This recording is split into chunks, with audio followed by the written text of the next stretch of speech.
السلام علیکم ورحمۃ اللہ وبرکاتہ ان الحمد للہ والصلاة والسلام علی سید الانبیاء وعلی آلہ وصحبہ اجمعین اما بعد فاعوذ باللہ من الشیطان الرجیم بسم اللہ الرحمن الرحیم۔ انشاءاللہ الرحمن آج کے اس لیسن میں ہم پڑھیں گے غزوہ احد کی تھوڑا سا بیک گراؤنڈ کے بارے میں، تاکہ ہمیں اگلی آیات جو ہم پڑھنے لگے ہیں ان کو پڑھنا اور انڈرسٹینڈ کرنا ہمارے لیے آسان ہو جائے۔ تو آپ کو پتہ ہے کہ ہجرت مدینہ سے تقریباً 17 ماہ بعد رمضان میں غزوہ بدر پیش آیا تھا، اور اس کے تقریباً 1.5 سال بعد غزوہ احد 3 ہجری میں پیش آیا۔ احد پہاڑ مدینہ منورہ سے 2 میل کے فاصلے پر ہے۔ اس پہاڑ کے بارے میں رسول صلی اللہ علیہ وسلم کا ارشاد ہے، یہ احد ہم سے محبت کرتا ہے اور ہم اس سے محبت کرتے ہیں۔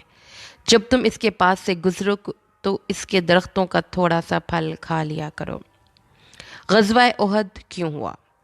غزوہ بدر میں کافروں کو بدترین شکست ہوئی۔ کافر جمع ہو کر اپنے سردار ابو سفیان رضی اللہ تعالیٰ عنہ کے پاس آئے اور کہا، بدر کی لڑائی میں ہمارے بے شمار آدمی قتل ہوئے، ہم ان کے خون کا بدلہ لیں گے۔ آپ تجارت سے جو مال کما کر لاتے ہیں، اس مال کے نفع سے جنگ کی تیاری کی جائے۔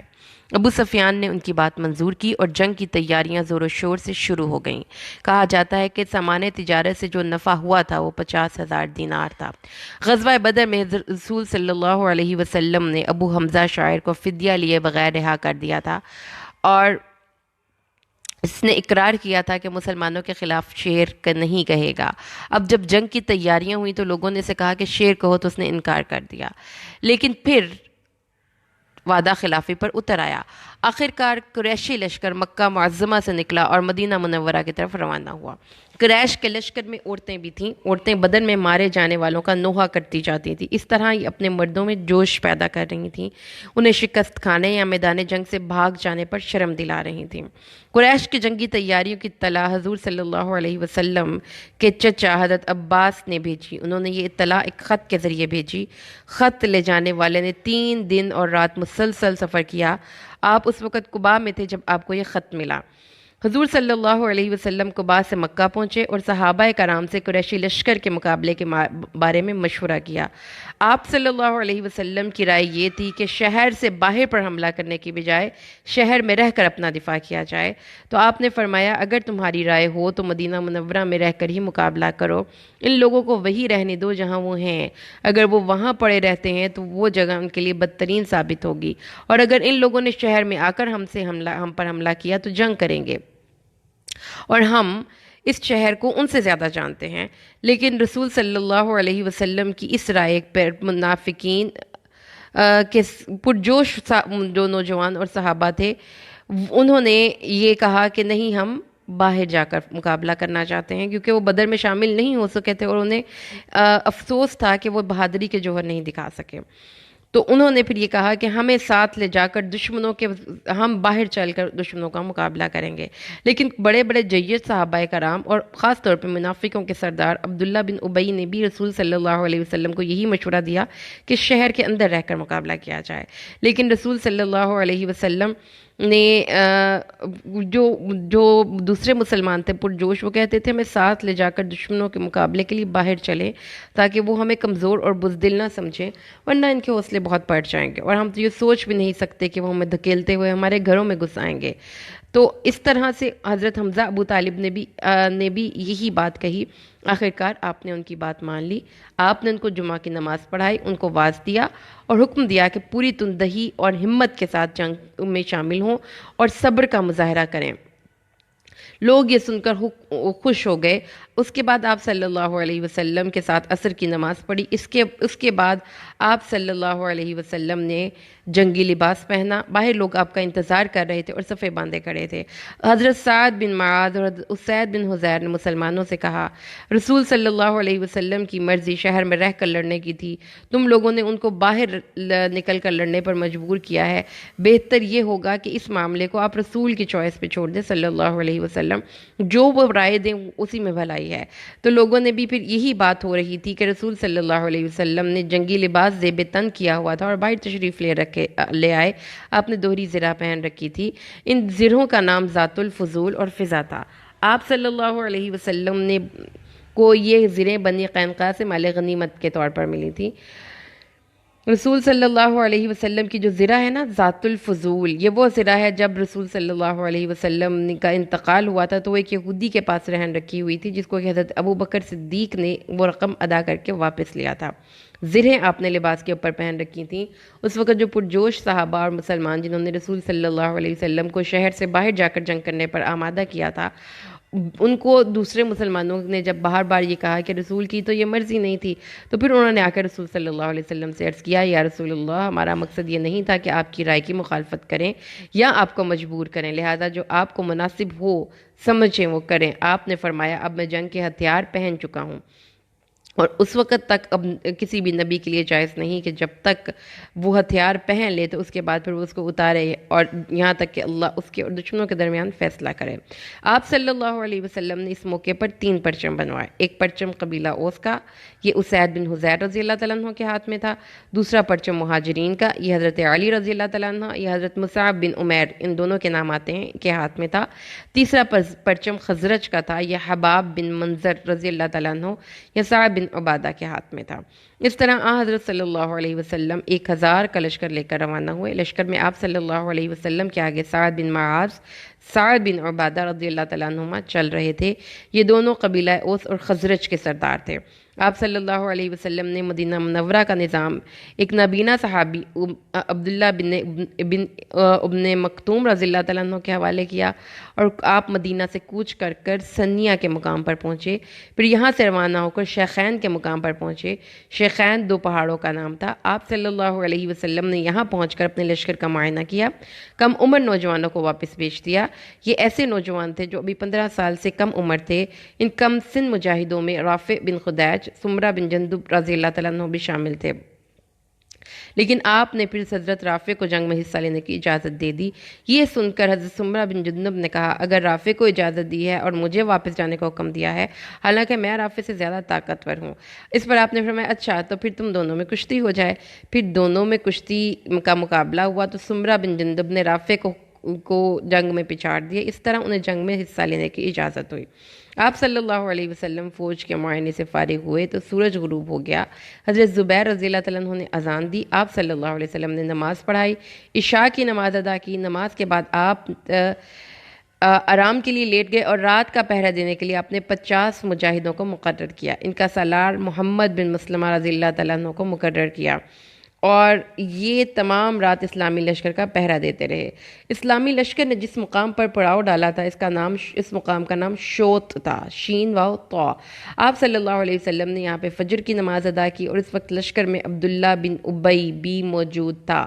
یہ منافق تھا، اور اس کے ساتھ اس کے 300 ساتھی تھے، یہ سب کے سب منافق تھے۔ اس مقام پر پہنچ کر عبداللہ بن ابی نے کہا کہ رسول نے میری بات نہیں مانی صلی اللہ علیہ وسلم، اور ان 9 عمر نوجوانوں کا مشورہ ہمارے مشورے پر ترجیح دیا۔ اب خود ہی ہماری رائے کے بارے میں اندازہ ہو جائے گا کہ ہم نے ان کو صحیح رائے دی تھی، ہم بلا وجہ اپنی جانیں کیوں دیں، اس لیے ساتھیوں واپس چلو۔ اس طرح یہ لوگ واپس پلٹ گئے۔ اب رسول صلی اللہ علیہ وسلم کے پاس صرف 700 صحابہ رہ گئے۔ اس روز مسلمانوں کے پاس صرف 2 گھوڑے تھے، ان میں سے ایک رسول صلی اللہ علیہ وسلم اور دوسرا حضرت ابو بردہ رضی اللہ تعالیٰ عنہ کا تھا۔ شوت کے مقام سے چل کر آپ صلی اللہ علیہ وسلم نے احد کی گھاٹی میں پڑاؤ ڈالا۔ آپ نے پڑاؤ ڈالتے وقت اس بات کا خیال رکھا کہ پہاڑ آپ صلی اللہ علیہ وسلم کی پشت کی طرف رہے۔ اس جگہ رات بسر کی گئی۔ پھر حضرت بلال رضی اللہ تعالیٰ عنہ نے صبح کی اذان دی، صحابہ کرام نے صفیں قائم کی، اور آپ نے انہیں نماز پڑھائی۔ نماز کے بعد حضور صلی اللہ علیہ وسلم نے ان کو خطبہ ادا کیا، اور حضرت جبرائیل نے آپ نے فرمایا کہ جبرائیل نے میرے دل میں یہ وحی ڈالی ہے کہ کوئی شخص اس وقت تک نہیں مرے گا جب تک کہ وہ اپنے حصے کے رزق کا ایک ایک دانہ بھی حاصل نہیں کر لیتا۔ اس لیے اپنے پروردگار سے ڈرتے رہو اور رزق کی طلب میں نیک راستے اختیار کرو۔ آپ نے یہ بھی ارشاد فرمایا کہ ایک مومن کا دوسرے مومن سے ایسا ہی رشتہ ہے جیسے سر اور بدن کا، اگر سر میں تکلیف ہو تو سارا بدن درد سے کانپ اٹھتا ہے۔ اس کے بعد دونوں لشکر آمنے سامنے آ کھڑے ہوئے۔ مشرکوں کے لشکر سے مشرکوں کے لشکر سے دائیں بائیں خالد بن ولید اور اکرمہ تھے۔ یہ دونوں حضرات اس وقت تک مسلمان نہیں ہوئے تھے۔ رسول صلی اللہ علیہ وسلم نے حضرت زبیر بن عوام رضی اللہ تعالیٰ عنہ کو ایک دستہ دے کر فرمایا، تم خالد بن ولید کے مقابلے پر رہنا اور اس وقت تک حرکت نہ کرنا جب تک میں اجازت نہ دوں۔ پھر آپ نے 50 تیر اندازوں کے ایک دستے پر حضرت عبداللہ بن جبیر رضی اللہ تعالیٰ عنہ کو امیر مقرر فرمایا اور انہیں ایک درے پر متعین فرمایا جو مسلمانوں کی پشت پر تھا۔ مطلب ہم نے پڑھا ہے کہ وہ پہاڑ جو تھا وہ مسلمانوں کی بیک پہ تھا، تو اس پہاڑ میں ایک چھوٹا راستہ تھا جہاں سے دشمن کی فوج آ سکتی تھی۔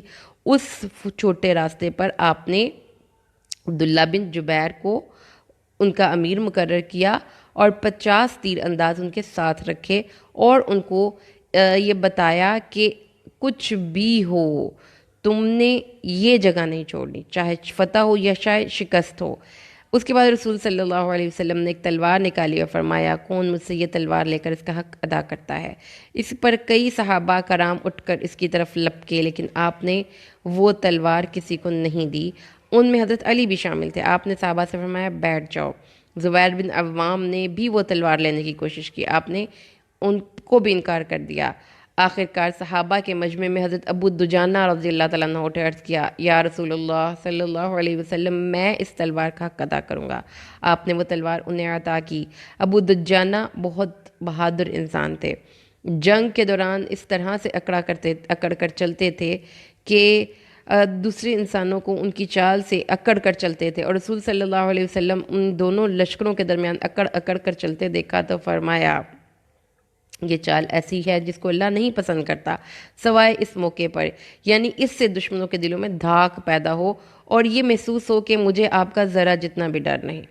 پھر دونوں لشکروں کے ایک دوسرے کے بالکل نزدیک آ جانے کے بعد مشرکوں کے لشکر سے ایک اونٹ سوار آگے نکلا اور مبارزت طلب کی، یعنی مبارزت یہ ہوتی تھی کہ وہ کہتے تھے کہ 1 on 1 بیسس پہ لڑائی کریں، پہلے مقابلے کے لیے للکارا۔ اس نے 3 مرتبہ پکارا، تب زبیر بن عوام اسلامی صفوں سے نکل کر بڑھے۔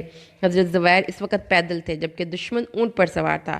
اس کے نزدیک پہنچتے ہی حضرت زبیر ایک دم اچھلے اور اس کی اونچائی کے برابر پہنچ کر گردن پکڑ لی اور اونٹ پہ ہی دونوں کی زور آزمائی ہونے لگی۔ رسول صلی اللہ علیہ وسلم نے ان کو دیکھ کر فرمایا، جو پہلے نیچے گرے گا وہی مارا جائے گا۔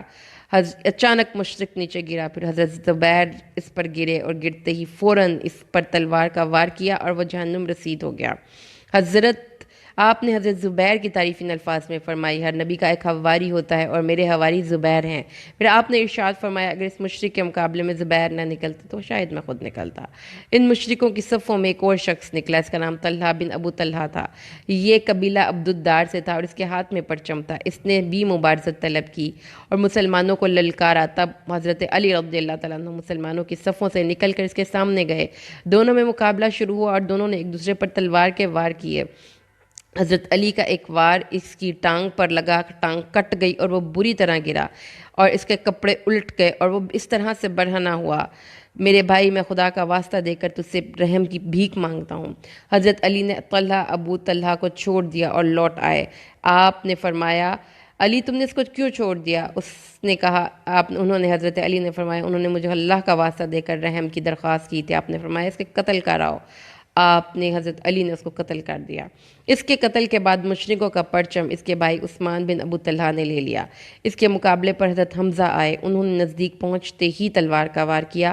اس وار سے اس کا کندھا کٹ گیا اور وہ گر پڑا اور دوسرے وار سے اس کا خاتمہ ہو گیا۔